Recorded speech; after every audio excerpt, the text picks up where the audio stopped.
Back in 1835, on a remote chain of volcanic islands in the Pacific, something quietly world-changing began.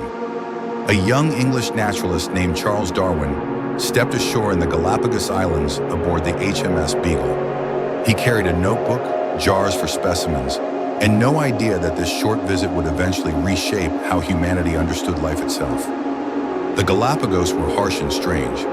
Black lava fields, blistering sun, and animals found nowhere else on Earth. Giant tortoises moved slowly across the rocks. Mockingbirds darted through shrubs. Small plain birds hopped between branches, barely catching Darwin's attention at first. He collected shells, beetles, bones, and bird specimens, recording hurried notes beneath the equatorial heat. At the time, nothing felt revolutionary. There was no sudden moment of insight, only questions. When Darwin returned to England, his specimens were sent to specialists in London for classification. This was where the trouble began. Labels were confused. Records from the voyage were incomplete. Birds collected from different islands were mixed together.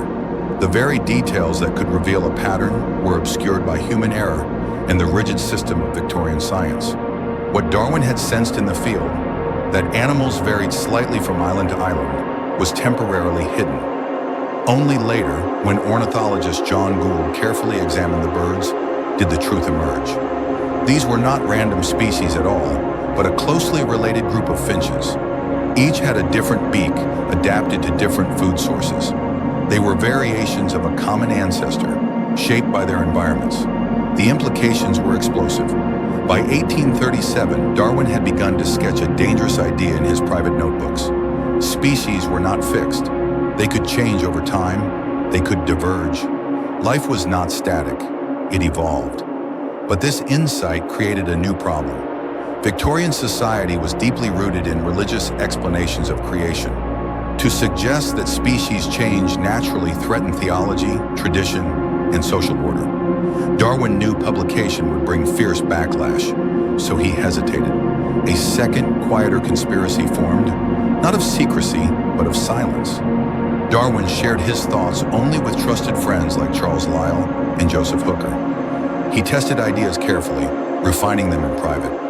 At the same time, the earlier mislabeling of specimens meant his evidence was not yet as clean or complete as he wanted. He delayed, revised, and gathered more data. For over 20 years, Darwin lived with the weight of a truth he believed, but feared to announce. Meanwhile, the Galapagos kept whispering its lesson. Animals with the same origin had adapted differently, island by island, environment by environment. The pattern was undeniable. Eventually, caution gave way to necessity. Darwin organized decades of observation, correspondence, and experimentation into a single argument.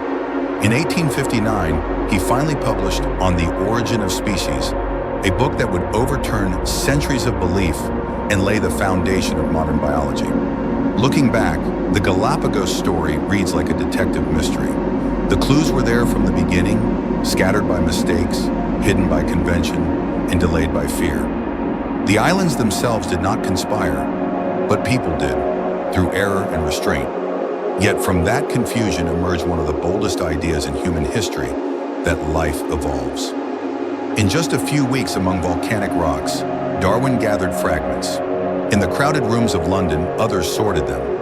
And in the quiet of his study, after years of hesitation and resolve, Darwin transformed those fragments into a theory that forever changed how we see the living world. And it all began with a young man,